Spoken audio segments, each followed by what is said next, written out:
Welcome to Rates and Barrels. It's Monday, March 8th. Derek Van Riper here with Eno Saris. On this episode, we review our AL and NL only labor squads. We'll talk about auction strategy, pass along some tips, some strategy ideas, and talk about individual players, of course. And we'll put the results for both of those auctions into our show description. So if you're either listening to us on Apple Podcasts or you're watching us on YouTube, you can just click on the links and actually see the boards as we go through them. And then we're going to talk about breakouts and sleepers, a lot of hitters, since we've done this on the starting pitching episodes a few weeks back, going team by team through the two Western Division groups and looking at players that we think are undervalued and possibly going to take that big step forward here in 2021. How's it going for you on this Monday? I'm exhausted, man. that draft is like just 6 hours of like my face gets red. Like I think my brain is working so hard. Like I get tired. I'm by the end of it, I'm wired tired. It's just, and I was wondering how if it'd be more or less stressful, online. And I think it was more because there were just a couple snafus with the technology that weren't necessarily the fault of the technology, but there was kerfuffle, and that led to it. There was this weird thing where one auctioneer was like, oh, I didn't hit the button on that. I didn't want Jared Walsh. And while they're arguing about that, for some reason, the draft kept going. Oops. And at the end of the arguing, where they just decided that he had to keep the player, I look at my team and I've got Matt Barnes and Alex Kirilloff, and I'm like, I don't remember buying those guys. Like, what are those guys doing on my team? What is going on? So that was weird. And then I wasn't going to say anything because my complaint was even more tenuous than I accidentally hit the button. It was like I was just watching you guys argue for too long.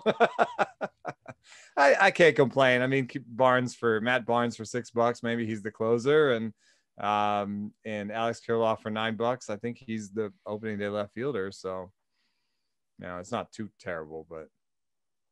Yeah, I think it'll be all right in both of those cases. Yeah, I don't know if you just got wrapped up in the argument and were subconsciously bidding, but I think I prefer the in-person auction to the online auction room. There are some pros and cons to being online, being at home. Well, I missed out on seeing people. I at least had the comforts of food 10 feet away and unlimited beverages 10 feet away, like those little creature comforts, 2 screens instead of just a laptop, like those types of things. 2 screens was good, actually. The 2 screens was good because I had the draft board up. I could do more with the 2 screens. That part I did like. Yeah, good point. So maybe the real hack when we get to do it in person again is to have a tablet sitting next to your laptop, so you could have the tablet going as your second screen and the laptop going as the primary screen, and you get the best of both worlds. So I'm glad we did this. Glad that Steve Gardner did all the heavy lifting again to keep the leagues rolling. And let's talk about the teams that we built.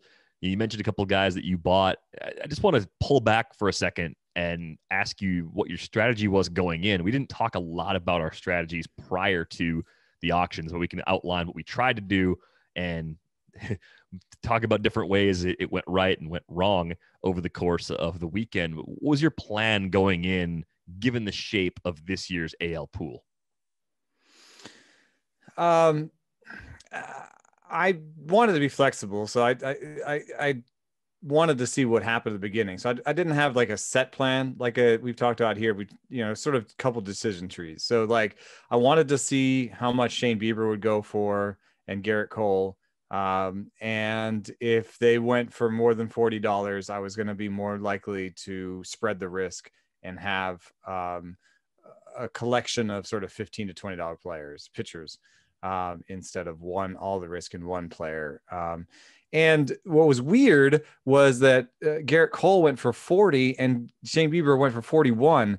I was watching Garrett Cole and I said, if Garrett Cole goes for 40, then Bieber should go for 39 or 38. And then I'm in. Then I like it, And so I was in on Bieber until like 39 or something. And then Bieber went for 41 and I was confused, but also didn't end up with Bieber. So that's why I ended up with a staff led by Luzardo, Urquidy, and Bundy, all around the 16, 17 bucks.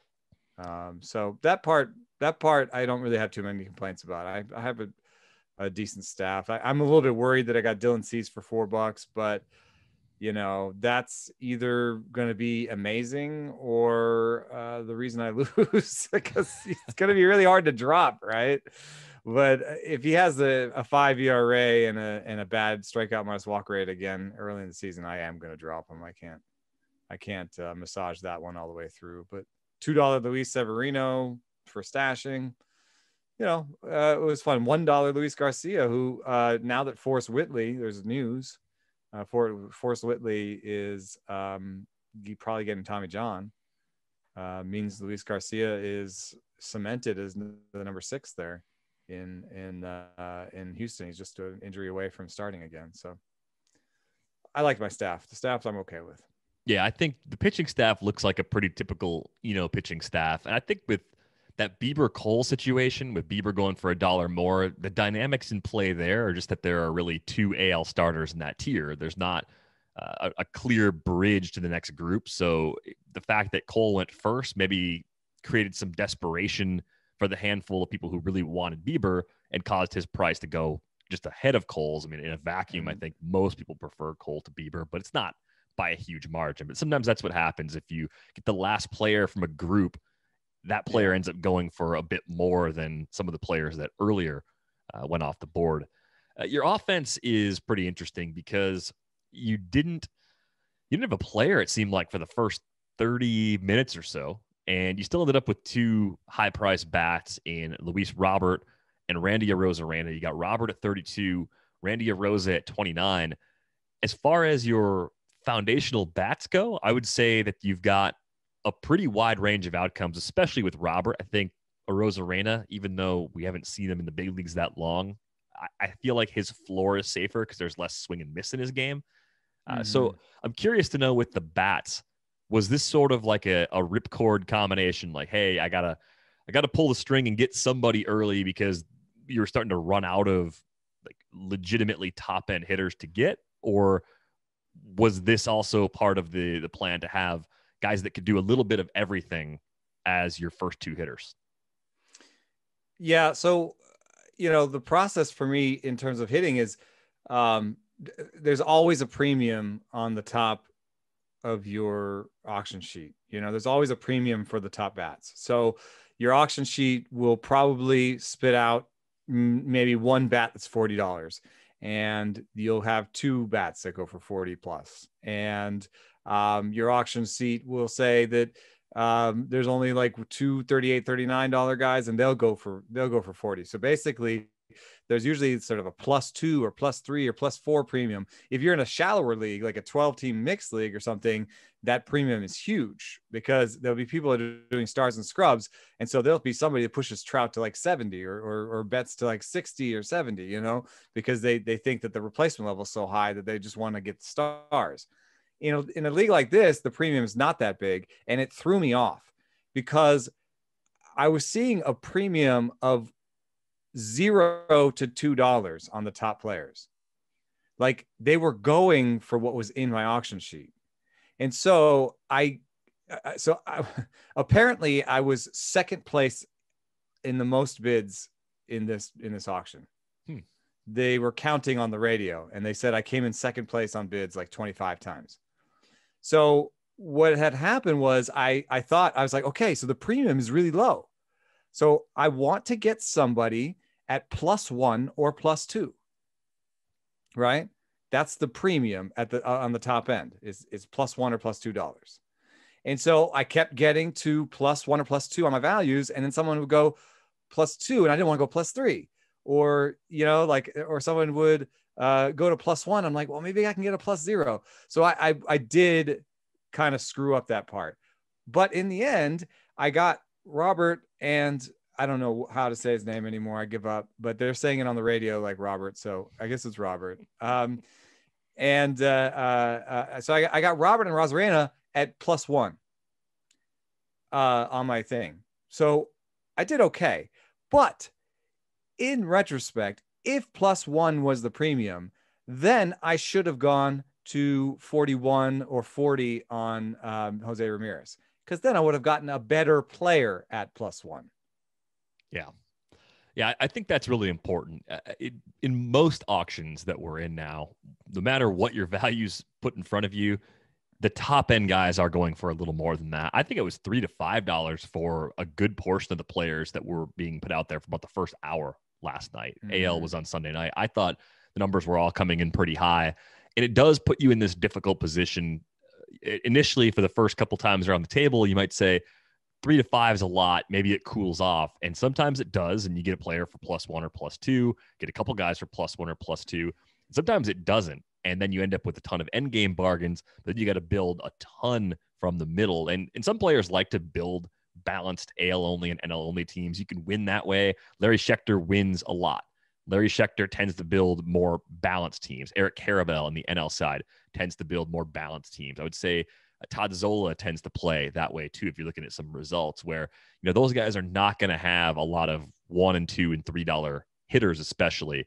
I think that's where you kind of see different approaches. But I think both auctions this weekend, people were pretty aggressive, because I was watching the AL and doing the live stream for First Pitch Florida online with Mike Gianella, and I thought this room was about as aggressive as it's ever been. I've watched the AL auctions for the last almost 10 years now, between last night and then doing radio stuff, and it seemed like when I started doing this, people were more conservative with their spending.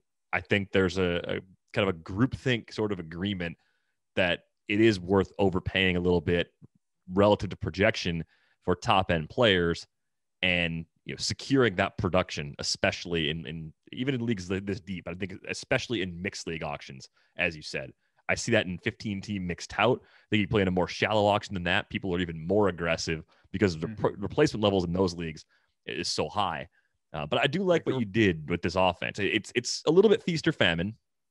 I would say you have some obvious risk with the two hitters that you paid up for, but I thought you did a really good job in the mid-tier getting guys who really don't have questions about playing time. Like your infield in particular, you got one ceiling guy in Andrew Vaughn at 8. That was a really nice price on him.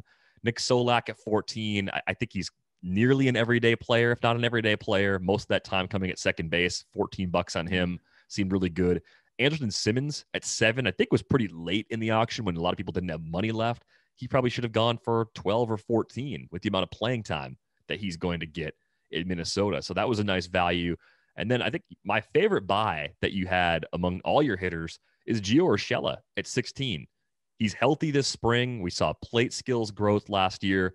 And in that park, in that lineup, I think there's a shot he's a $25 player at season's end in a mono league like this. Well, I was hoping, I do think replacement level is terrible in these leagues. I mean, just look at your wire the day after the draft, right? When you do we play 60 outfielders in the AL, in an AL only. There's only 45 starting outfielders. So, the waiver wire is pretty bad. And so I did try to avoid the $1 player. Only ended up with Adam Engel as a true $1 player. That one was a little bit of a hedge on Vaughn. I was looking at that depth chart in Chicago and checked with sources. And what I've heard is that there's only a minor league deal on the table for anybody that might want to come to Chicago and take that DH job. I don't think Edwin Encarnacion is going to do that. I don't think Yoenis Cespedes really wants to take a minor league deal to show up in Chicago. But I guess that's a possibility. And so if that happens, Engel will play more because Engel will be needed very often in the outfield. Eloy will play more DH, that sort of deal. If they don't put Vaughn up in the major leagues, I think Engel will play more. So it was a little bit of a hedge there. But Urshela was also a little bit of a hedge against the batting average risk that Robert was giving me. Because I think that Urshela, Solak, Mountcastle might have a problem. But I thought Urshela and Solak and Simmons would have good batting averages. And so I didn't just want to punt batting average completely. And that's what I was thinking there. And there were a bunch of, that was like my pitching strategy, a bunch of $15 to $20 players that very solid, projectable, lots of plate appearances. So the only risks I really took in terms of playing time were my catchers, which, catchers are terrible. And my last two outfielders, DJ Stewart and Adam Engel. So, there's a little bit of being able to move guys around. Mountcastle can play first for me if I can find a corner infielder if I need to with Vaughn. But I think Vaughn's going to be there from day one. I think this team wants to win. They're telling everybody they're ready to go now, and Vaughn is the most obvious person to put on that roster. Yeah, I think if for whatever reason, if he doesn't hit enough to keep the job, then maybe in June or July or something, they send him down for a little while and they acquire someone, because you can pretty easily acquire an extra bat in season if you need to, but they do seem like they want to really give him that opportunity. I think for going cheap at catcher with Jeffers and Severino, you did pretty well there. $7 combined on those two guys. Jeffers should split time with Garver. Maybe it's 60-40 percentage wise favoring Garver, but for $4, Ryan Jeffers could be a really efficient per plate appearance catcher. I think there's an outside shot that both could be the number one catchers by the end of the year. I mean, if Garver doesn't really, get that power back, if he doesn't get it all back, then Jeffers is really solid. And Severino might be the number one catcher now. I mean, Chance Sisco is not that good. I'm sorry. No, I was trying to think of a nicer way to say it. It's just not that good. I think the way Severino goes a little wrong for you is if Adley Rutschman comes up somewhat early in the season. But even then, they're not going to play Adley Rutschman 4 out of 5 days, 4 to 5 games. They're going to go an 80-20 split from day one. They'd probably ease him in a little bit. I don't think he's coming up this year. Totally possible that he stays in the minors all season long. I think the way you built your team is kind of similar to what I did in the NL. I had a few different ways I wanted to go at the beginning of mine. I thought through it and said, it's either DeGrom or two $20 pitchers. That was the pitching foundation. I wanted to prioritize one really good reliever. You did it with Aroldis Chapman at 19. I did it with Josh Hader at $20. I actually thought Hader was going to go for a little more. I probably would have gone to at least 22 on Hader before. And I think that's a good move. Get one guy and be aggressive and get him early. Like, I think there were like other pitchers went for more than Chapman. And I'm like, dude, I think Chapman's the best reliever in the AL. Why am I getting a break on this? Why am I getting him for 19 when there's other relievers going for 20? So I was very happy with that. And then once you start getting down to $17, you're paying $17 for a guy who might be okay. I'd rather pay 19 for Chapman than 17 for Raisel Iglesias. You know what I mean? So I think I like that part is identify in an only league, identify an elite reliever and go get him early, because the prices will get worse later when they're like, oh God, I don't have a closer. Yeah, and I think the way I was trying to plan was if somebody was going to go 23 or 24 on Hader and I had to bow out, I was probably going to go with 3 relievers in the bullpens that I think are up for grabs. San Diego is one. I think St. Louis still qualifies, even though it's looking more and more like it's going to be Jordan Hicks there.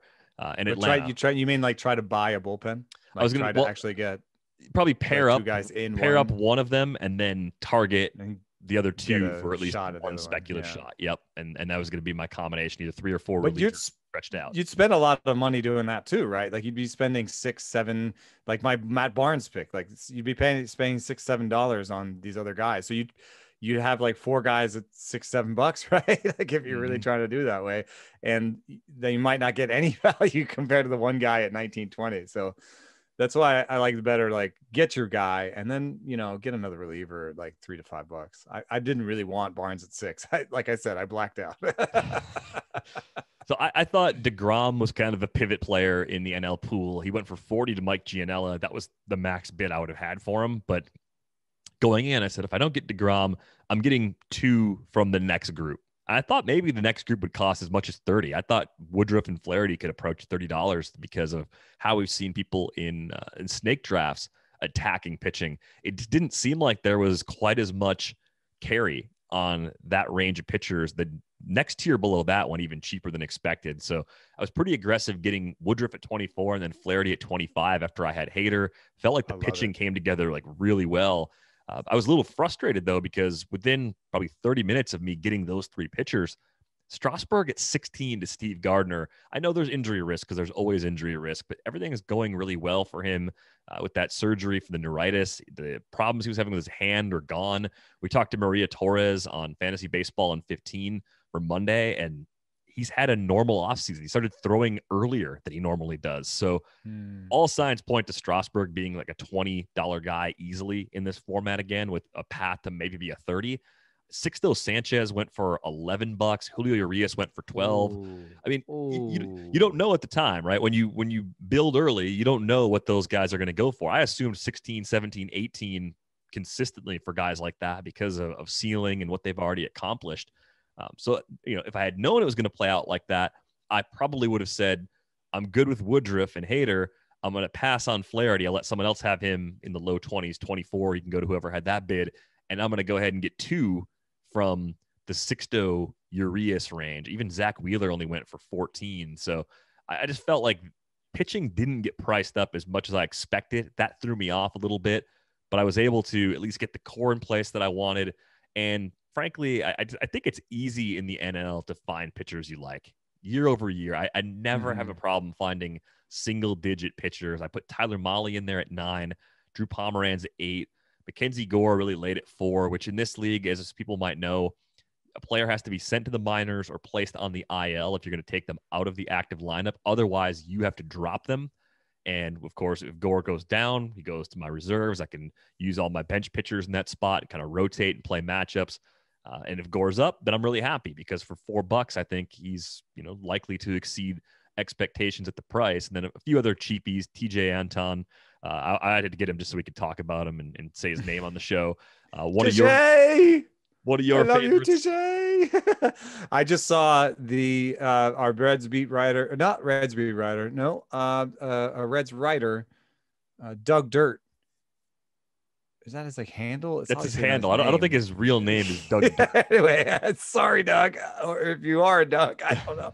I live online, but he was saying that he thinks that Anton could be their hater. So, I mean, he may not start because they are still stretching Lorenzen. They've given Lorenzen the chance. They told Lorenzen they're giving him the chance, and so there may not be that spot in the rotation for him. But Wade Miley is, as they say, not good. And and B, if he's the hater, it's innings, man, and they might be amazing innings. He looks really good. He's sitting 97, and sitting 96, 97, and struck out 3 in an inning today. So if you just got one of those guys who had a 1.2 ERA and 15 Ks per 9 for 60 innings, I mean, sure, that's going to have some value. Yeah, I'm thrilled with that as a staff filler. If he gets a chance to start, then even better. But if he's a multi-inning reliever all season, $3 is totally fine. I think he actually compares pretty favorably to a guy I really like, Freddie Peralta. Peralta went for 7, right? Both of those guys could end up in their rotation, and they could be good with that opportunity. But if they're multi-inning relievers, even if they're not getting saves, the ratios and the Ks over a decent number of innings really plays up in this format. Alec Mills at 2. I know you like Mills. He's been on my mind a lot because of the presentation from Saturday and the different ways he's really kind of standing out to you. And then Emilio Pagan at 1, who I think is kind of similar to what I just described with TJ Anton, where it's he's just filling innings, and maybe he's a closer, but I think it's Pomeranz. I mean, I really do think it's Pomeranz over Melanson. But every time the beat writers write up the back of the bullpen, they say Pagan and Pomeranz.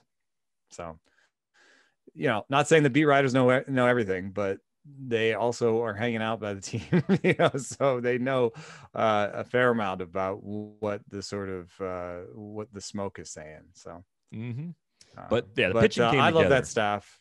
Alec Mills. Yeah. Alec, we did a presentation for First Pitch Florida over the weekend.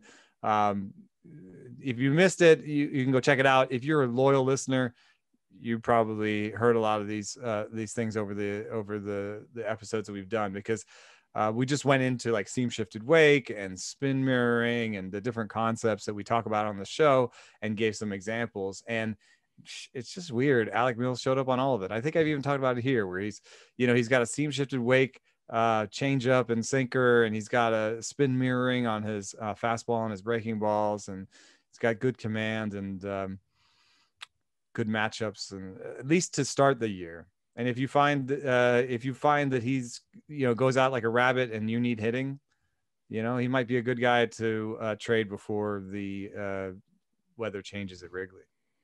Yeah, and he might be a perfect trade chip because I think I will probably need to move a pitcher for a bat at some point, unless I get incredibly lucky with some of the young players I went after. At the top, Harper at 33, Cody Bellinger at 30. I tried, I think, on just about every one of the elite bats. I was in on Tatis, I was in on Acuna. And I love that, though. It reminds me of the Arizona Robert idea, where it's just like, okay, I'll get 2 front and second rounders, basically, Yeah, I mean, in 15-team mixers, I see Harper and Bellinger as viable options at that 1-2 turn. So I have no problem with what I did. I kind of expected to get one of Trey Turner, maybe at like 37. He went for 40 to Derek Carty. He was the first player thrown. If you play against Derek Carty, if he throws a player, he probably wants to buy that player. So friendly tip about our friend. He's pretty good at nominating players he likes. Hasn't he done some like $40 Kershaw jump bids and stuff? Yeah, he does that a little bit too. Like but Acuna went for 41, Betts went for 40. I mean, I think those were fair prices. I didn't get to those numbers first, so I missed out. I was 37, 38, 39 on a lot of those guys, and I missed out. Soto got to 41. I thought maybe I'd get him at 36. Even Christian Yelich, who I put in the same cluster as Bellinger and Harper, 35 to Steve Gardner. That was a bidding war that I was involved in. So I tried to stack Brewers. I tried. It's been hard not to put that 36 down. It was difficult, but I think I made the right choice bailing when I did. Did that make you nervous about steals? A little. I mean, what I'm most nervous about with my roster, and kind of looking at, I went cheap at catcher like you did. Yan Gomes plays a lot, $7, whatever, it's fine. Gilbert Ruiz could be a black hole for playing time because they seem to like Austin Barnes, even though Austin Barnes isn't good. So I want them to call up Gilbert Ruiz, make him the backup to Will Smith. I may have to play the dreaded second catcher off the waiver wire game, which that's one of the few things you can actually find on the waiver wire in a league this deep, is a random catcher that actually gets some playing time.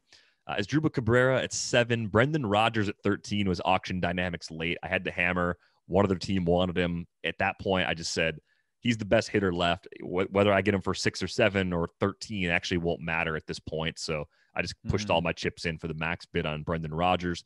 Kevin Newman at 6, Austin Riley at 12, Gavin Lux at 13, Wilmer Flores at 8. The outfield with Harper and Bellinger, obviously very solid. Nick Senzel at 15 is a player that I really like. And then Avisail Garcia at 5, Adam Hazley at 2.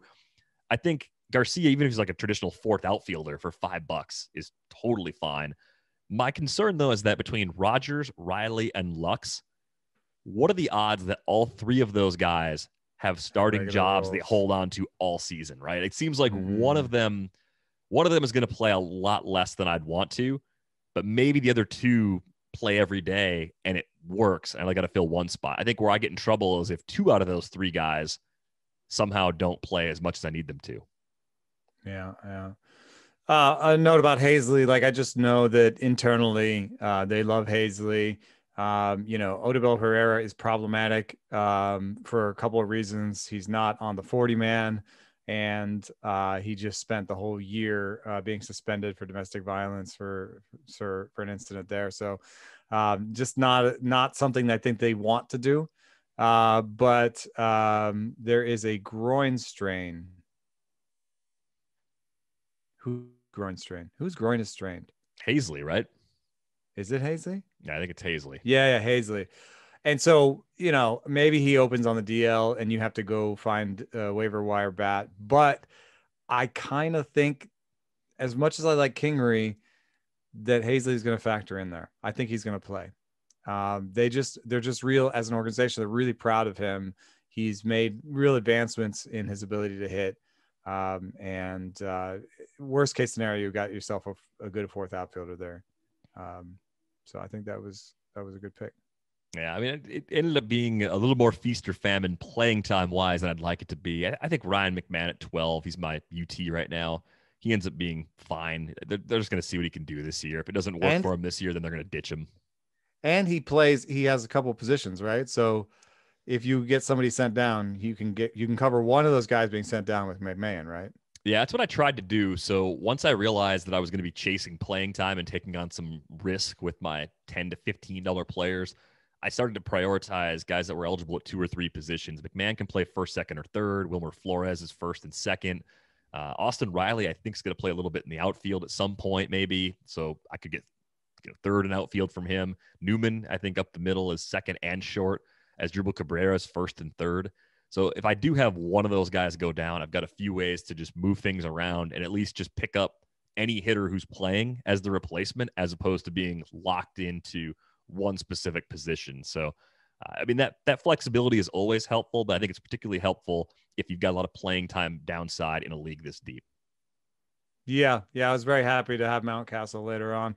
I wasn't sure that I wanted to. I mean, I went right to my value sheet on him, but I really like that 1B OF, especially. I had CI first base and outfield positions open. I wanted to be able to kind of move him around, and it ended up being really important if Vaughn gets sent down. So yeah, position flexibility. Like somebody asked me why I took Segura a little bit early in the Great Fantasy Baseball Invitational, and I've explained here that like one of the things he does that's good is that doesn't pop is that he's just good across the line. So he's the kind of guy who's probably going to do something like 280, 15, 15. None of that like seems like, oh, I got myself a bunch of steals, or I got myself a bunch of homers, or got a great batting average. But all of those things are good, and they just keep your team going. And then on top of that, he's 2B, 3B. So he can be, MI, CI, second base, third base. That's even though it may not be best ball where, he gets put in those positions by the computer, you're still going to need that flexibility later in drafts for picking somebody. Now you can move him to there and put somebody in instead, So I think that's it's a valuable thing. It's hard to put your finger on how much it's worth too.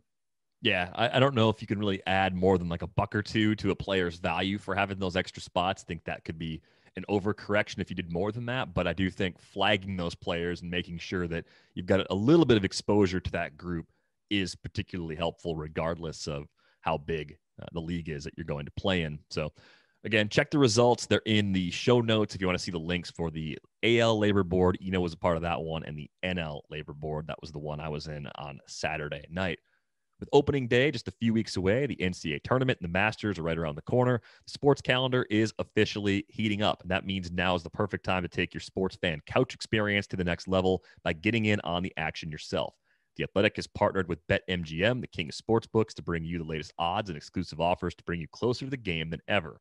Subscribers of The Athletic get in-depth analysis from our newsroom, plus insight into the latest betting trends and odds from BetMGM's team of experts, getting you the context you need to nail your next pick or parlay. Maybe it's the Brewers at plus 1,800 to win the NL pennant. Right now, BetMGM is offering Rates and Barrels listeners a risk-free first bet up to $600. Just sign up at betmgm.com and use the bonus code RATES to take advantage of this special offer from the king of sportsbooks. This offer is for new customers. That's a risk-free first bet up to $600 at betmgm.com with the bonus code RATES. Visit betmgm.com for terms and conditions.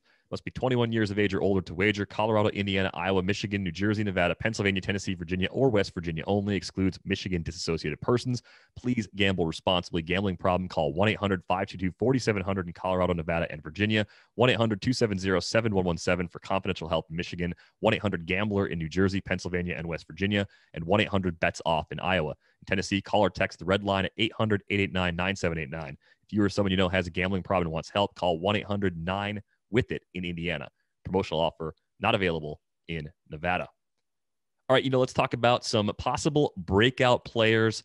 Sleepers, if they still exist, are fewer and further between because everyone's digging into every corner of the player pool year Words round. to be banned: sleeper, upside. Sleeper and upside. Words that we want to use but shouldn't use as much as we do at this point. So we're going to do kind of a fly around approach. We're going to start in the AL West. We'll start with Seattle. We saw Logan Gilbert take the ball on Sunday for a couple of innings against the Angels, and he was impressive. And I know that, because of the way everything works, we've talked about this many, many times before.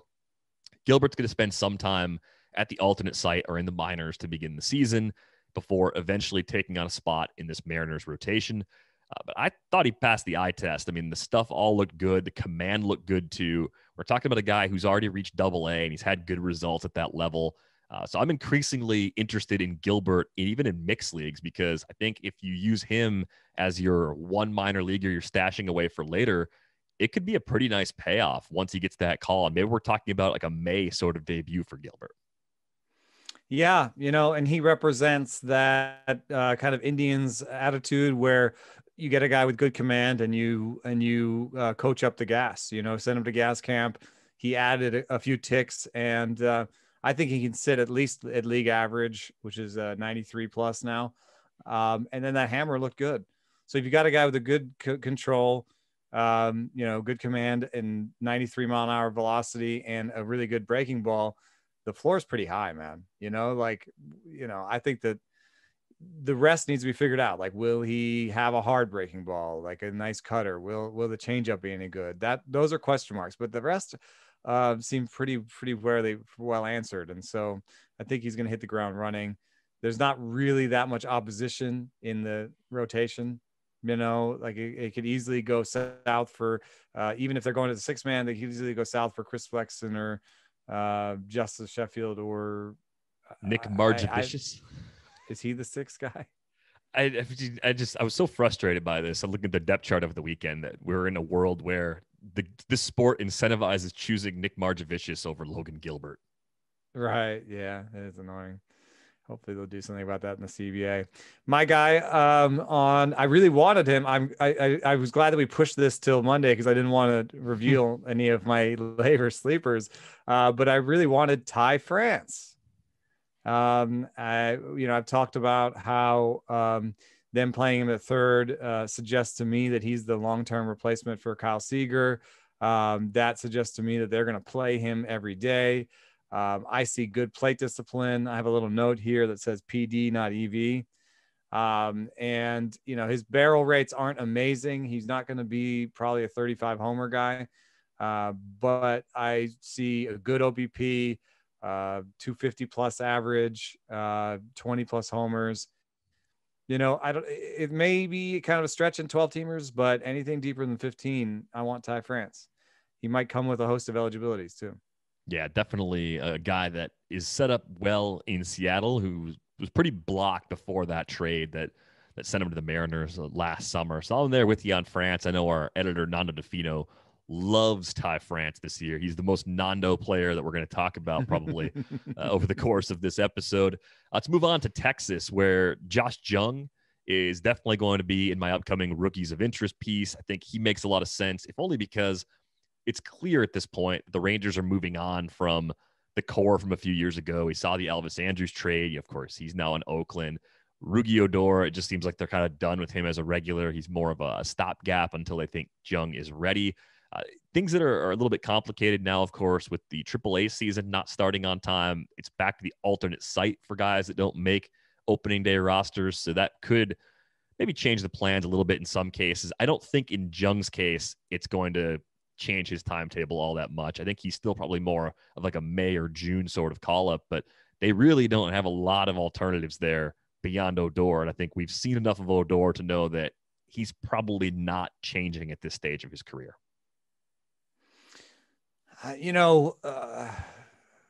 First 2 seasons, the first 3 seasons for Odor, 1 win player, 2.5 win player, 2.5 win player. 2 wins is usually average.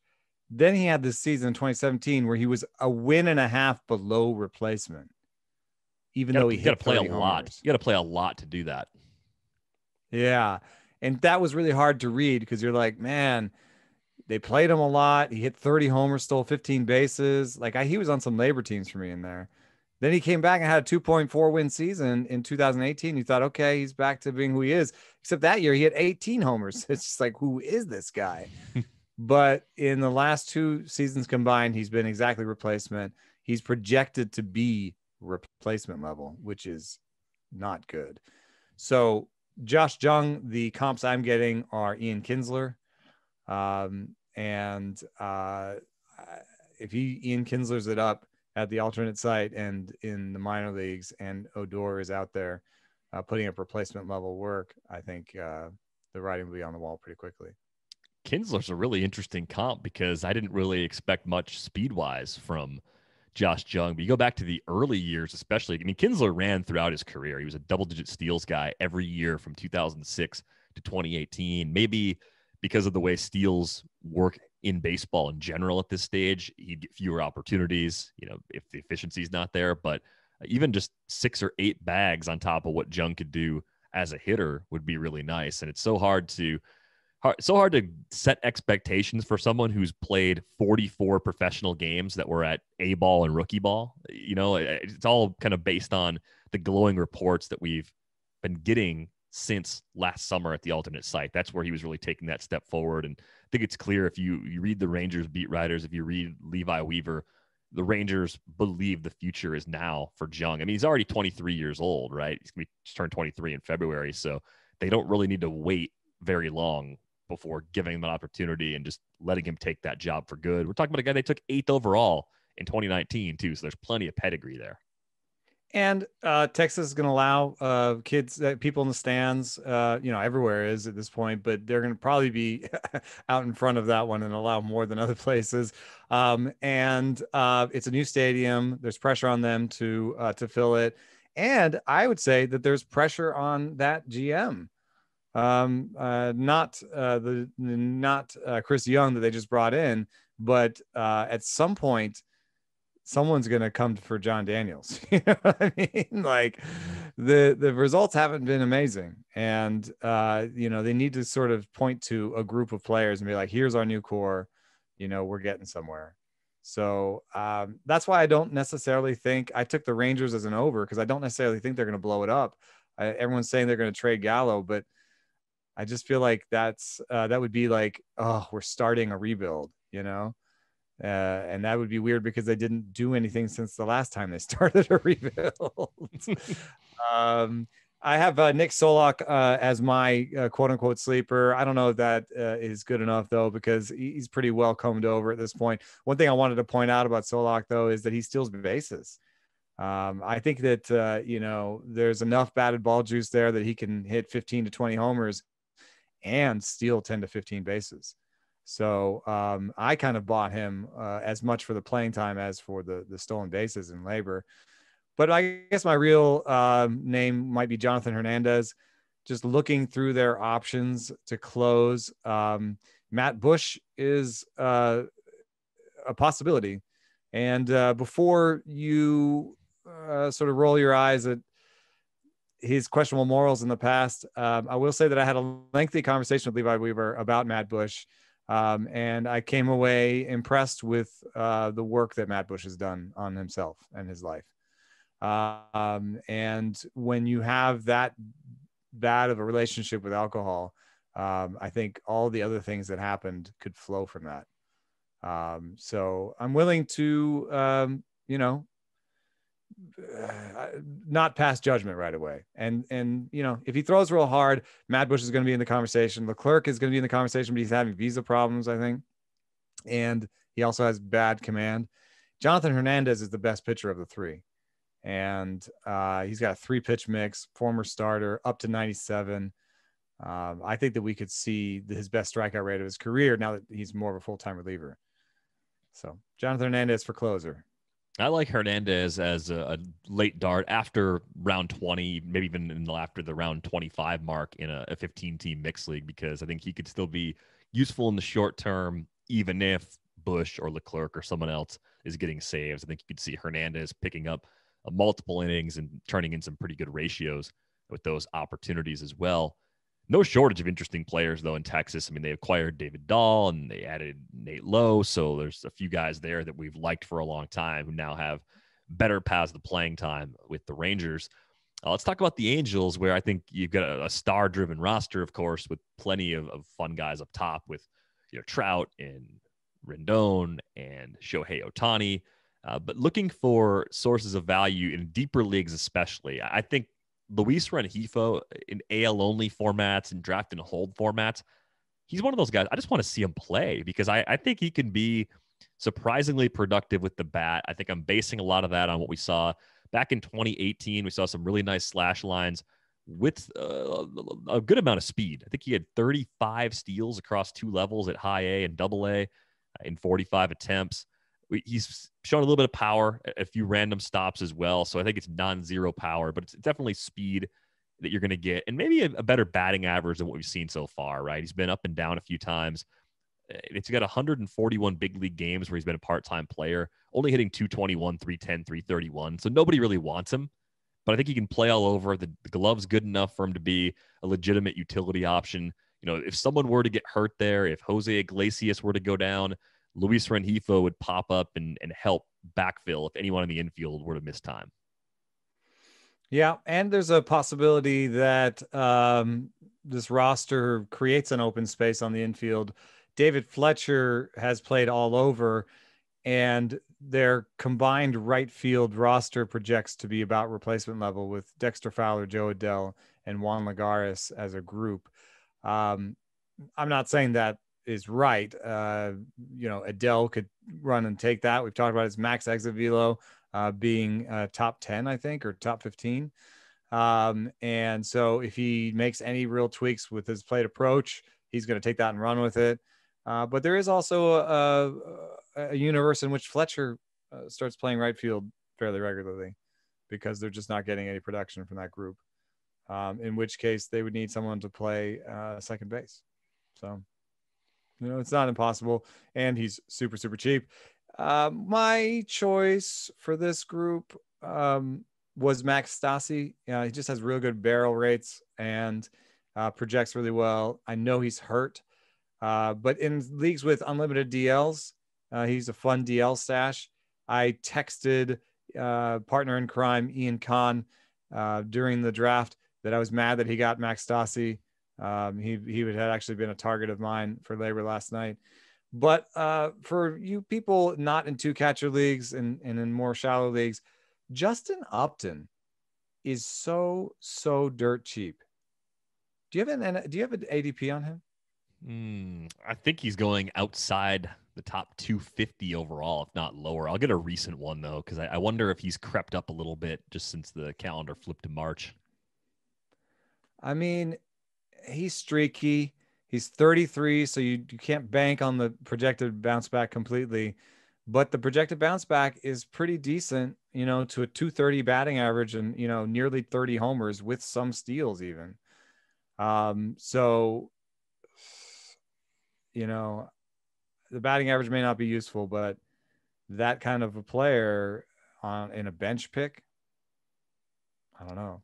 Good counting stats probably coming with that playing time. 343 overall is where he's going. ADP really low. Yeah, since March really 1st. Low. Nobody wants him because of the injuries and the recency bias of the poor seasons. But it has been 2 poor seasons along with the injuries. I can forgive you for not taking part, but what if he hit 250 or 260 again and had a lot of times guys have that one last bright shining season before they fade into the night. And I think with Upton, he's been around forever because he debuted so young. He's 33, so he's old, but he's not, that 36, 37, 38 range. So there could easily be one more productive season in that bat. Maybe 2018, that 257, 30 homer, 80 sort of production. But the lineup's better now than it was then. So maybe the counting stats could actually tick up a little bit from Upton. So I'm on board with that. I think he makes sense as a late filler in the outfield, maybe as a 5th outfielder in a 15-team mixer that people just aren't excited about at all. Are you in on Jared Walsh, by the way? I think for people in more shallow leagues, he's kind of part of this conversation as well. I know there was a really good piece at Fangraphs a while back about the adjustments Walsh made to his swing. They're going to play Albert Pujols some, but they're not going to play Albert Pujols every single day. So do you think there's enough playing time for Jared Walsh to be mixed league viable from the jump? Yeah, I mean, I'm not buying a 14% strikeout rate after he had 30% strikeout rates in the minors and a 40% strikeout rate in his first year. But the barrel rate was the same in his rookie season as it was in the sophomore campaign. So I'm buying the quality of contact. So, maybe the projections at 28%, maybe what if he's 25%? If he's 25%, he can hit 260 with 30 homer power. The one problem is Albert Pujols is still on the roster, man. And Shohei Ohtani is on the roster. So where does he play? Yeah. I think it's going to be a problem in weekly leagues. Weekly lineup leagues might have a problem with Jared Walsh. That's been my problem at the price. I mean, if you're talking about someone who's just outside the top 200, ADP since March 1st is 213 overall, it's just not quite enough playing time. I think you can get away with a true big side platoon guy, but you can't have a big side platoon player that also loses a handful of starts on the big side of that platoon, which I think exactly describes the situation if everybody's healthy.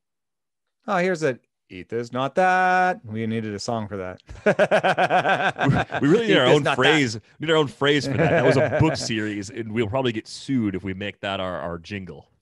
Oh, that's a book? That's a book. It came out maybe 10 or 15 like a Mark years Bittman ago. book or something? I don't know who wrote it, but it was like, if you're going to Chili's, eat this somewhat not terrible thing for you instead of this really bad thing. Okay. Don't eat the bloomin' onion at Outback. Eat the fried green beans instead. Give me Rowdy Tellez's ADP. Since March 1st, 282. 70 picks later. Same situation. Rowdy Tellez improved his strikeout rate, has barreled through, all of his career, has some playing time issues. And I would personally say like fewer playing time issues. Like he's going to be in a regular rotation, but I would say it's very similar. And I would take the 70 picks and take Rowdy later. So I think that's a fair draft this, not that. Mm-hmm. Draft him, not him. We need names for this. Let us know on Twitter. Trying to get out of legal jeopardy here. At Eno Saris, at Derek Van Riper, Rates and Barrels, at theathletic.com. If you'd like to help us name that segment, we're always looking to crowdsource ideas like that. Let's go over to Oakland. I actually found this to be a little challenging. I was trying to find an undervalued A's player that I liked, and I should have put a question mark on the rundown. I think that one of the Rule 5 picks, Blaze Tom, Kai, I think is the proper name, but some places he might be listed as Blaze. I think maybe as their fourth outfielder and a guy that has put up some pretty good numbers in the upper levels of the minor leagues. We talked about him back when Melissa Lockard joined us right before the end of the year as a guest on one of our episodes. And I think looking more closely at Tom, who was in the Cleveland system and showed power, a little bit of speed, and really took a step forward, I think with just the overall production, 285, 386, 512 at AA, and then a 298, 370, 564 at AAA. Old for the level when he did it, but those are really good numbers. It was 23 homers between those two stops. Kind of does a little bit of everything. And if he finds playing time, I think we're going to be talking about him as at least a deep mixed league relevant player before season's end. The bench, what I did as preparation for the draft, one of the rounds of preparation was to build everybody's bench, build every team's bench. And so I messaged beat writers and messaged you and poked the projections and looked at the depth charts and built every team's bench. And we've done that on the show too. And when you build a bench, you always have to have a backup shortstop, a backup center fielder, and a backup catcher. You always have to have those things. Someone needs to cover those things. So on this team, Vimael Machine, I think, makes the team because he's a left-handed swinging backup shortstop. Aramis Garcia or Austin Allen is going to be your backup catcher. And then you need a backup center fielder. It could be Kanha. You're thinking about it too much. Yes, I am thinking about it too. It's Kanha. Is it? Thank you. Just see. Kanha? Kanha. Kanha. But Kanha can play center. So maybe he's your backup center fielder. And Chad Pinder is making this team. So there's really only one slot left. And for me, that one slot, Buddy Reed is tooled up, but he's going to, I think, go back to the minor leagues. I don't think he's quite ready. And that backup slot could go to Seth Brown. It could go to Kai Tom, or it could go to Jed Lowry. Now, I think my guess is that, so they could do something where Jed Lowry opens the season on the DL and Tom gets 2 weeks to show them what they can do. But Jed Lowry's playing second base in a Cactus League game today. I think I see him in the reflection right now. If you're watching on YouTube, look at the picture on the right side of That's Eno's my shot. man Robert. Come on, hit a homer, hit a homer. No, well, at least he didn't swing at it. So I bought Lowry in the reserve rounds last night. I've just heard some chatter from around the baseballing world that he's looking pretty good. So I think that Lowry could easily take that job. So not that I'm saying you're wrong. I think that those are the two kind of interesting names. Otherwise, everyone's on this roster is pretty combed over. I would say that I don't like Dalton Jeffries. He had the worst stuff number in my rankings. The worst. Not good. A 75. Didn't know the number went that low. Kind of like you say Kikuchi's command plus score. Yeah. You put Jeffrey's stuff with Kikuchi's command, and you've got the worst pitcher in baseball. I would say that, and this is maybe a weird name to use. I would say that Matt Chapman has not done his best season yet. That's a fair statement to make in a conversation like this. Yeah. So it's like sleeper. I don't know. Everyone knows who Matt Chapman is. But he's going lower in drafts, and there is a season in him where he strikes out 22% of the time, walks 10% of the time, and hits 35 homers. He hasn't done all those things in one season. He's gotten pretty close. But in that season, he had a 270 BABIP. So you give him a 310 BABIP that year, or a 320. He has a 338 BABIP before. Now you're talking about a guy who could hit 280 with 35 homers. I mean, I think we've talked about his Corey defense. Seager at third. Yeah, that's pretty nice. Like, because he's a premium defender, the playing time's there. Like max playing time is there. Yeah, they're because they platoon at other spots. There have to be some spots where they just play the heck out of a guy. Remember Marcus Semien? They played him every down for a whole season. I think if Chapman's healthy, that's the people are asking, is he healthy? He made some really nice defensive plays. Speaking of his defense, where the hips look like they were in good shape. I mean, it was a really difficult play where, he's turning his hips and then he had to get on the ground, pop up and throw across the diamond. So, yeah. And no talk of soreness or we're going to take it easy or, like Josh Donaldson's already talking about, like, I'm not going to play every day. Way to set the bar high. Yeah. Right. So, I think, Chapman could have another gear. I think he's a value where he's being taken. I'm not going to do that many podcasts. I can't say that. They would never let me say that. I'm gonna take a couple off here and there. Yeah, I'm gonna take a couple weeks off. Whatever. Yeah, it's like, whoever our next person on the bench is for podcasting, they can just do it for a few. You don't want to burnt out, Derek. Now, like 25% of the shows on the schedule this year, the backup. I don't even know who that person is. I don't care who that person is. They can just do it. I'm gonna go fishing, even though I don't know how to fish. We were kind of laughing at Houston's center field situation. I want to say it was last week. I forget if it was Wednesday or Friday. And since we did that, I spoke to Jake Kaplan. He was one of the guests on Fantasy Baseball in 15 last week. And we asked him for a deep sleeper. And he came up with Chas McCormick as someone that he thought was maybe... Chaz or Taz? Yeah, maybe primed to play a little more than expected. And it kind of falls in line with I don't think Myles Straw is an everyday player position. I think Myles Straw is more of your speedy fourth outfielder, can play the infield a little bit too, kind of, I don't know, more like a Gerard Dyson type player. Just a guy that is a nice glue guy on the bench, but not someone you want to play every single day. And McCormick, I think there's just no hype on him at all. He's a 21st round draft pick. He's played well at multiple stops, but he's never had eye-popping numbers. Kind of fits into the Blaze Tom profile. A little less swing and miss in his game, though, too. Look at the upper levels of the minor leagues, AA, AAA, really 2019. Nice strikeout rates. Yeah, really controls the zone well. So if you said you got to take one of Straw or McCormick, who do you think is going to actually have the better season? I think I'd be more interested in McCormick in a really deep league. Even though Straw's stolen bases, it's kind of like your Adam Engelby in LABR. 10 to 15 steals from Myles Straw is really valuable in some leagues.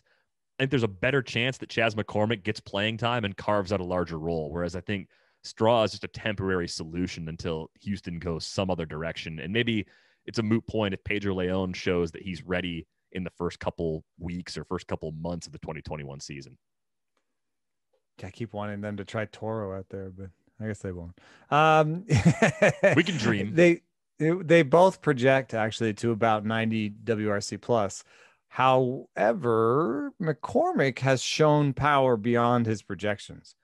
And so I think it's all about his power. And one nice thing about this is you might be able to, like, if he has a standout max exit velocity event early on, McCormick, I think he immediately becomes interesting, right? Like if he hits the ball 115 miles an hour, I would pick him up. Like, I think it would be that simple, because if you hit the ball 150 miles an hour, you don't have a 120 ISO like McCormick is projected, right? So I'll be watching his batted ball stats early. It's not something that you can say, oh, he hasn't hit the ball 120 yet, so he's not good. But if he does do something like that, it's immediately meaningful. And if he can put the power together with those plate discipline stats, strikeout rates in the 10 to 15% range and walk rates around 10 to 15%, then you've got basically a Bregman-ish kind of player. Yeah, and I think that's what he looks like. He looks like Bregman, actually. I mean, if you look at the WRC plus at AAA for both Straw and McCormick, you get league average or below numbers at that level. You get an amazing partial season at AA for McCormick. AAA 2019 with the rabbit ball. That's that ISO. Yeah. So that's where that power probably came from for Chas McCormick. Shame on me. The reason I'm bringing this up, though, is because I don't see a lot of other candidates that they can go out and get. So one of those guys out of Straw and McCormick's going to play a lot. You hear me. I'm talking about Toro. There's series no good. Yeah. I don't know how they botched that spot so badly. Again, maybe Pedro Leon is the answer, and this is something that we're going to laugh at. But they're like playing him at short and stuff. They're acting strangely about this, I feel. Yeah, I'm with you. I think it's a really bizarre thing. And of course, there's a void in the leadoff role. They could just move their good hitters up and bury the new center fielder at the bottom of the order. But as two guys that can get on base, whoever wins that starting center field job, they at least have a shot of possibly hitting higher in the order than you might think. So keep an eye on it, and don't forget about Chas McCormick, or at least be aware of who he is if you didn't know who he was before this episode. Stressed out and can't relax? Take an Eagle Moon Hemp CBD gummy to unwind. Use the code ATHLETIC for 30% off CBD site-wide at eaglemoonhemp.com/shop. They already have the best prices online and in stores. Trust me, you don't want to miss out on these discounts. It's 30% off site-wide at eaglemoonhemp.com/shop. All Eagle Moon Hemp products are vegan, low sugar, use organic practices, and are made from award-winning crop. And just in case you didn't know, CBD is not marijuana. It doesn't get you high. CBD may help to relieve pain, nausea, seizures, anxiety, and depression. Get 30% off all CBD products site-wide at eaglemoonhemp.com with the promo code ATHLETIC. Their products are pure, proven, lab-tested, and superior to other CBD on the market. And the best part is they're way less in price. Throw in the discount code, and you're practically getting a product for free. That's eaglemoonhemp.com with the promo code ATHLETIC. Try them out while winning free products. Just go to their Facebook page and leave a review, or follow them on Instagram. A winner is chosen each week and sent a free product.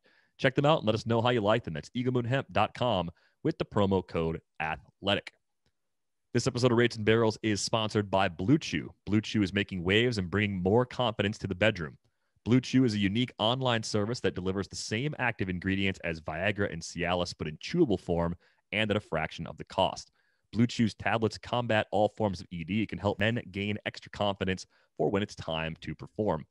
Blue Chew is an online prescription service, so no visits to the doctor, no awkward conversations, and no waiting in line at the pharmacy, and it ships right to your door in a discreet package. The process is simple. Sign up at bluechew.com, consult with one of their licensed medical providers, and once you're approved, you'll receive your prescription within days. The best part, it's all done online. Blue Chew's licensed medical providers work with you to find the right ingredient and strength for your prescription. So if you could benefit from extra confidence when it's time to perform, visit bluechew.com for more details and important safety information. We've got a special deal for our listeners. Try Blue Chew free when you use our promo code RATES at checkout. Just pay $5 shipping. That's bluechew.com, promo code RATES to receive your first month free. Thank Blue Chew for sponsoring the podcast. All right, let's move on to the NL West. Team by team, we'll run through this group. Let's start in San Francisco. I don't think he would ever fit as an actual sleeper at this point because he played enough in the shortened season where he's on the radar, but Mauricio Dubón can do a little bit of everything, qualifies at multiple spots, and I think his versatility makes him one of the more interesting possible power speed combo guys that you can get in that pick 250 range and later.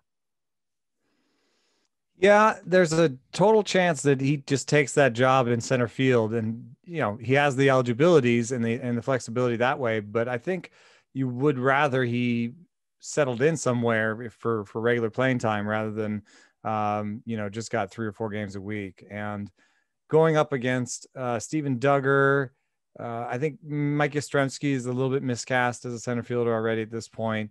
Austin Slater, that's the group. Duggar's defense is probably the best of the group. Slater's offense might be the best of the group, and Dubon's probably somewhere in between on both.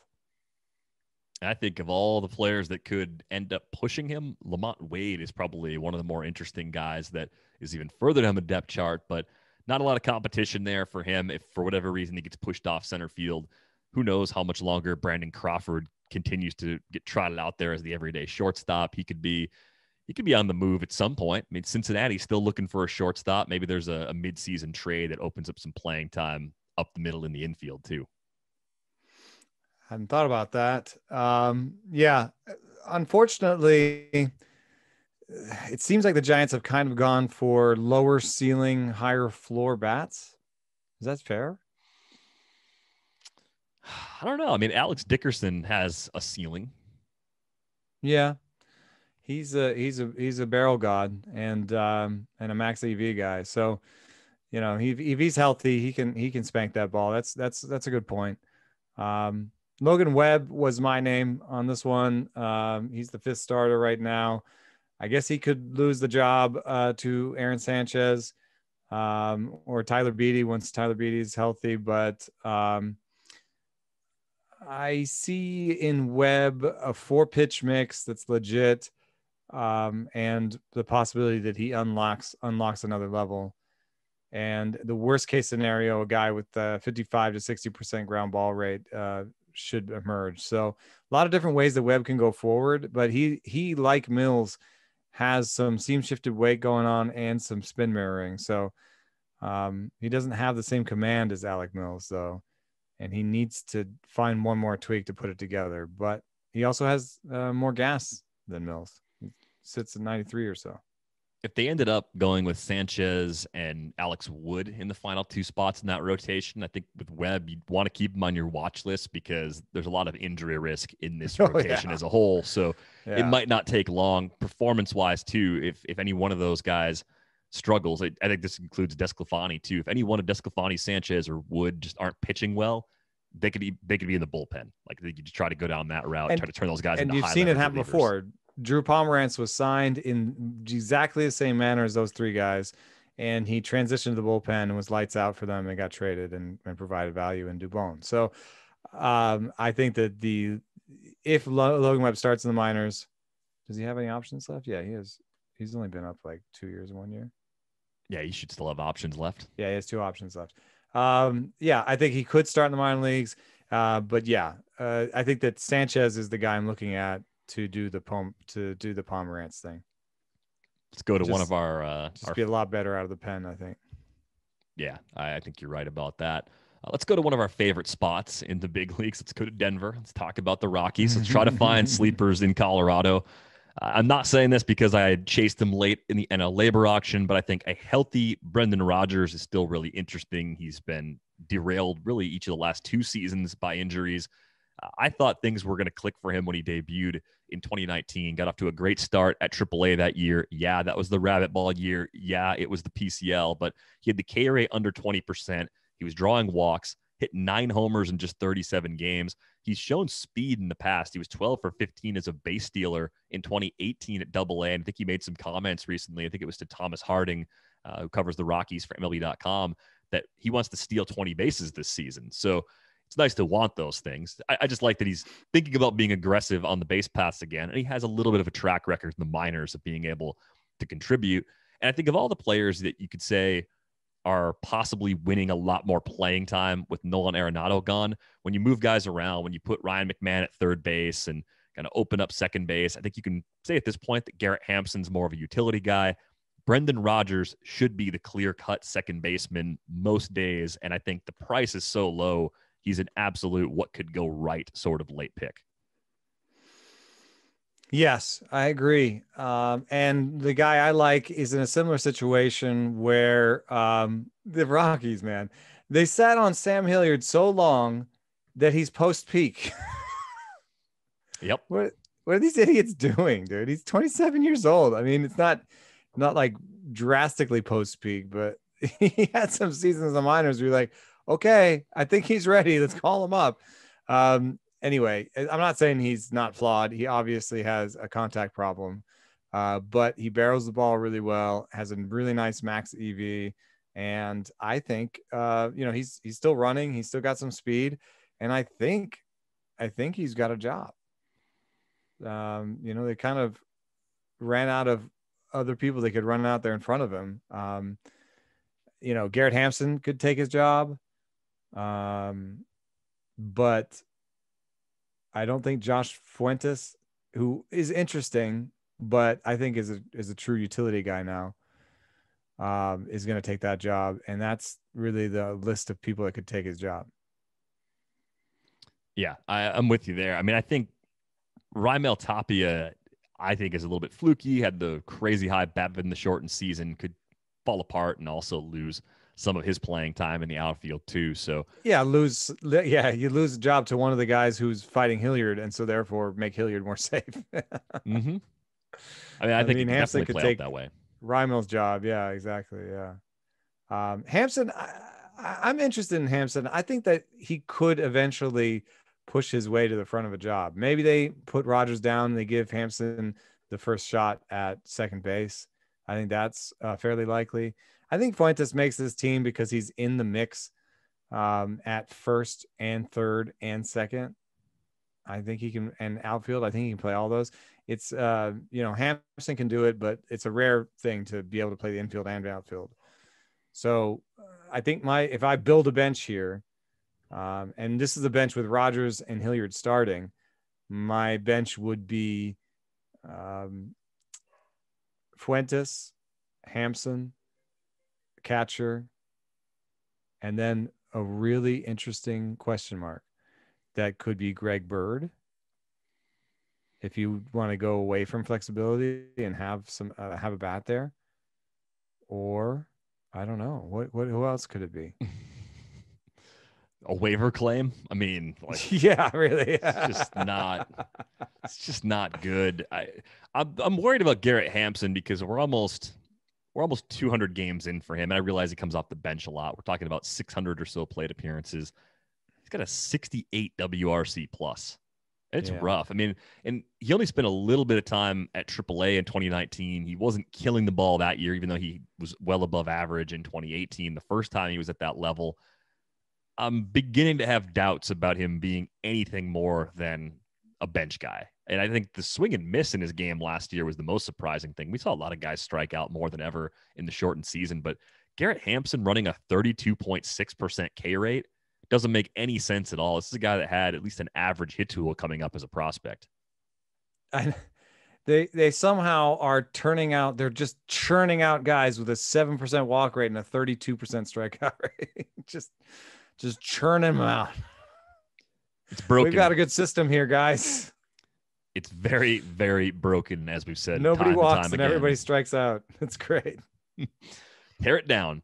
Let's go to Arizona. I think we both really like Corbin Martin. He was my first reserve pick in the NL LABR auction on Saturday night. I think he's kind of their sixth starter for now, but all it takes is an injury. All it takes is, one of the guys ahead of him faltering for even a few starts, and they can quickly promote him and make him a part of their immediate plans in the rotation. I think he could open the year in the rotation. That's still a possibility for him as well. A good pitch mix, really good numbers in the minors. Got hurt, of course, soon after getting called up with Houston back in 2019, and then was kind of a key piece in the Zack Greinke trade, right? Big part of the return that Arizona got back. So you look at Gallen, TJ, yeah, like Gallen's safe. Bumgarner's contract keeps him safely in the rotation. Luke Weaver's in. I think Caleb Smith's pretty safe in there too. But if you're looking at Merrill Kelly versus Corbin Martin versus Alex Young versus Taylor Clark, Corbin Martin's the best of those four pitchers by a decent margin. So I think the talent is going to win out in that job battle. Yeah, and I think it could be one of those sort of Wally Pipp situations where somebody gets hurt and then Corbin Martin slides in and just keeps it. So, 6 starters this year are going to get a lot of starts.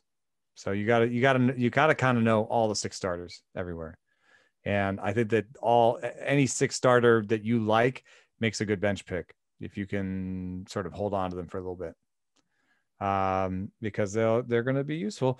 I've got Josh Rojas. I've got the same note for Ty France, PD, not EV.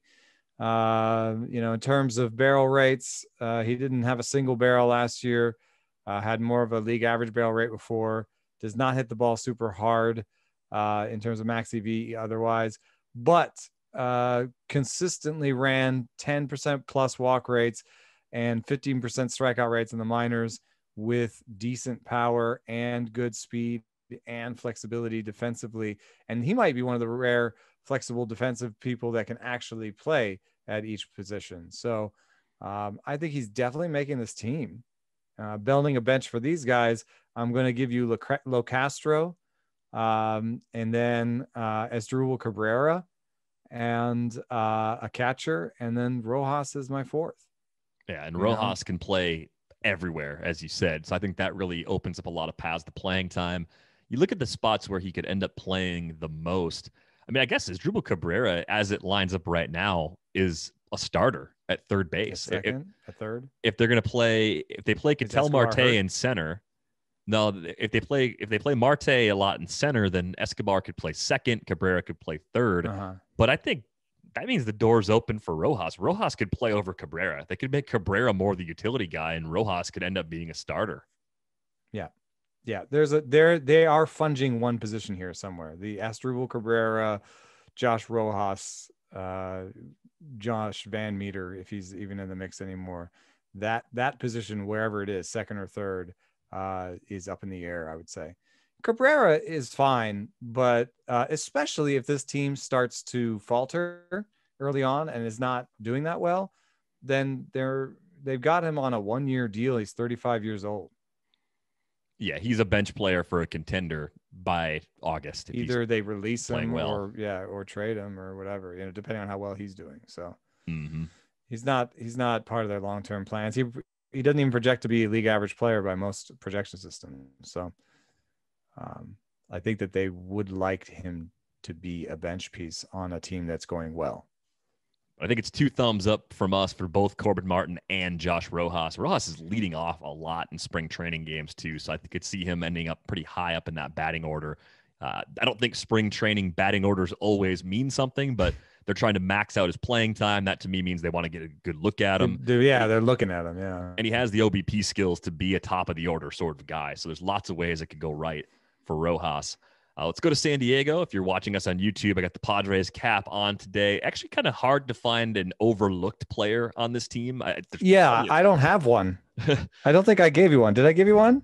Is there one on the rundown? You put winner of Kim Profar Cronenworth battle, which I don't know if there's going to be a winner. I just think they're all going to play a decent amount, and they're all kind of decent. But that's how good this friggin' team is. Like, they are so good that they reduced 3 really interesting players into shrug emojis. Like, I can't even really tell you who's gonna get the most playing time out of those guys. Kim projects pretty well above league average, and that's with a major reduction in power. If he actually can ISO around 200 like he did in the KBO, then he's a guy who in a full season would hit 260 with 25 homers and 20 steals. Like that's who people want to win this battle. And it's worth buying a share of him for super cheap, but it is not worth depending on him. And it's probably not worth spending a lot of money on him in an NL only situation. Do you remember the auction for him last night? What was his auction price? I was nowhere close to getting him. Let's have a look. It is Kim at $10. That's not a bad price. 10, but still, you paid $10. A $10 player you want to play. Like I got Kirilloff for that's a similar situation, right? We don't know everything about them, young player, track record, but Kirilloff is going to play. So right? Profar went for 10, sure. Kim went for 10, and Cronenworth went for 11. I'm with you on Kirilloff. I think he's got a spot to call his own. $31 for one player. They don't have one spot though. Maybe they've got like two, maybe even 2.5. One and a half. I think they're part of the insurance plan behind Tommy Pham. Yeah. Right? I mean, like if as soon as Pham gets hurt or when Pham gets hurt or if Pham gets hurt, they start platooning two of those DH guys. Situation stuff. Right. You go Cronenworth, Profar. If we do get the late DH, which again doesn't seem likely, that unlocks playing time. So I just also mean just like games against AL. Sure. Handful of those sprinkled in. Yeah. Myers, I think, on my team would play first against lefties. I did that when I was running the Padres for OOTP, and Will Myers. Well, that was the only playing time Will Myers was getting because you remember. So he got really mad at you. Yeah, he was among the many players to send me a scathing email demanding a trade. Sent me the "Do you know who I am?" Like he sent me that kind of email.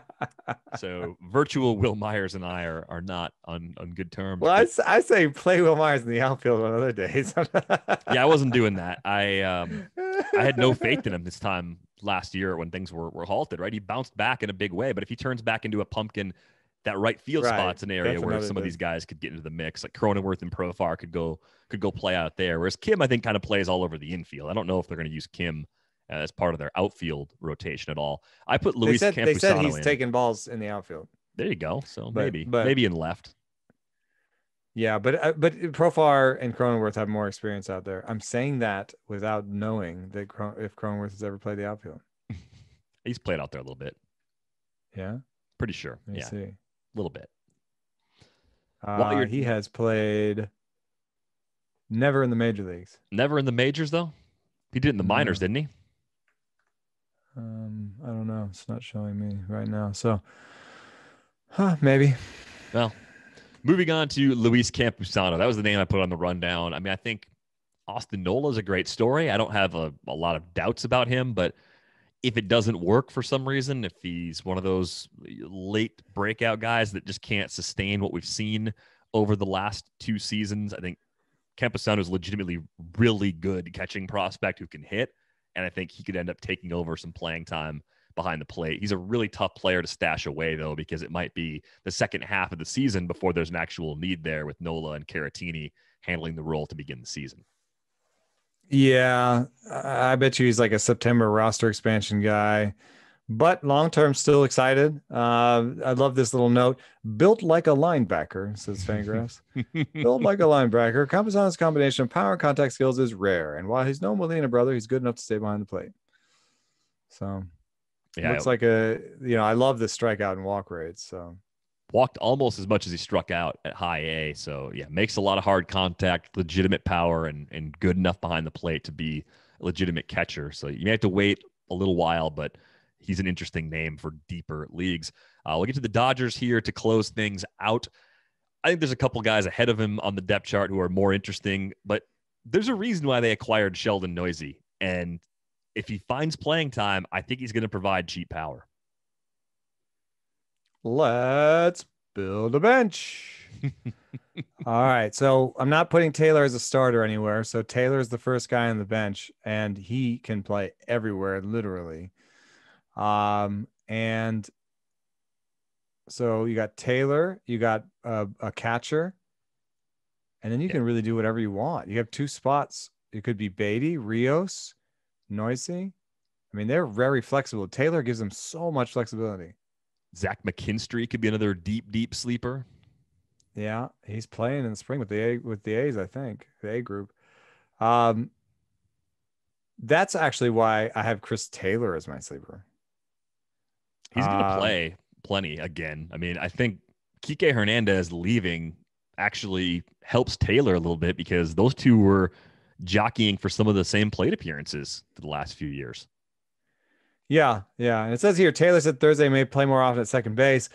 Like, there's an outside chance that he just takes second base. And that would be sad for Gavin Lux, because I did, had Gavin Lux question mark on the rundown probably.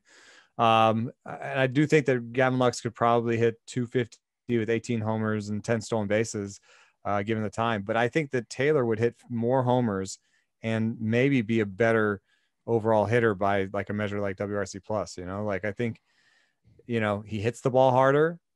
He could walk more. So, I think he'll regress from his barrel rate last year. He had the best barrel rate of his career last year. But even if he does, I think he might be a better player than Gavin Lux in the short term. It's possible. I think the Dodgers got to be careful with not messing up the end of Gavin Lux's development, though. I mean, he was 47% better than league average every stop from high A up until he got to the big leagues. There's really nothing left for him to prove in the minors. He's going to be in the bottom third of the order. In a Lindor deal, they didn't want to trade him. They do believe in him, even though, he's gotten 140, 150 plate appearances in the major leagues the last 2 years. Let him play, man. I'm telling you, I think he's this year's Kyle Tucker. He's the guy that was being drafted earlier last year, former top prospect, still on a good team. Could have traded him away, chose not to. The playing time path is there for Lux. And I know there is downside that includes him playing less than we want, even getting sent back to AAA if he goes into a long slump, right? Like they could do that because they've got the depth to pull it off. But I think it's going to click for Gavin Lux this year. Yeah. Did we do it? We did it. We made it through. Long pod because of labor. We want to talk about labor. I mean, it was a fun thing that we did. We spent like 11 hours building teams. And some of y'all skipped over the labor discussion anyway. maybe. But if you want to help us name our segment from earlier again, hit us up. ratesandbarrels@theathletic.com is the email address. On Twitter, he's at Saris. I'm at Derek Van Riper. If you want to fill out our listener survey, we'd really appreciate that. I will put the link in the show notes. And if you'd like to subscribe to The Athletic, theathletic.com/ratesandbarrels will get you in the door for $3.99 a month to start. That includes everything we do on the site. Our draft kit is up. Lots of updated rankings to comb through there, and a lot of great stories still to come. And then, of course, great coverage of all sports around the globe, even beyond our great fantasy coverage. So that is going to wrap things up for this episode of Rates and Barrels. We are back with you on Wednesday. Thanks for listening and watching.